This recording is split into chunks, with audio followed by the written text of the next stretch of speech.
कहते हैं किसी सल्तनत का एक बादशाह था जिसका नाम था आदिल बादशाह। और आदिल का मतलब होता है इंसाफ करने वाला।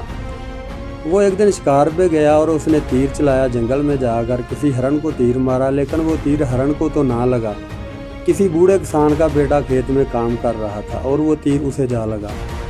और वो तीर लगते ही वो जो बूढ़े किसान का बेटा था वो मर गया।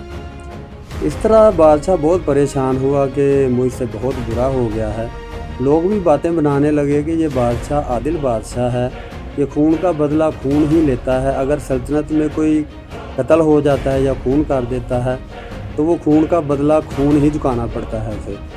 और अब बादशाह क्या करेगा? लोग इस सोचो विचार में पड़े हुए थे कि अब देखो कि बादशाह क्या करता है। बादशाह जो था वो बूढ़े किसान के घर आया और उसे एक अशरफियों भरी प्लेट दी कि ये रख लो और इसके बदले मुझे अपने बेटे का खून माफ़ कर दो। उस बूढ़े किसान ने कहा कि इन अशरफियों का मैं क्या करूं? ये अशरफियां मेरा बेटा तो वापस नहीं ला सकती।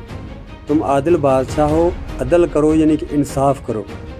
इस तरह बादशाह ने जब ये बूढ़े की बात सुनी और बादशाह ने अपनी तलवार म्यान से निकाल कर बूढ़े बुजुर्ग के हाथ में दे दी कि ये लो तलवार और ये रहा मेरा गला, काट दो मेरा गला, क्योंकि मैं आदिल बादशाह हूँ। और अदल जो है वो यही कहता है कि इंसाफ यही है कि खून का बदला खून।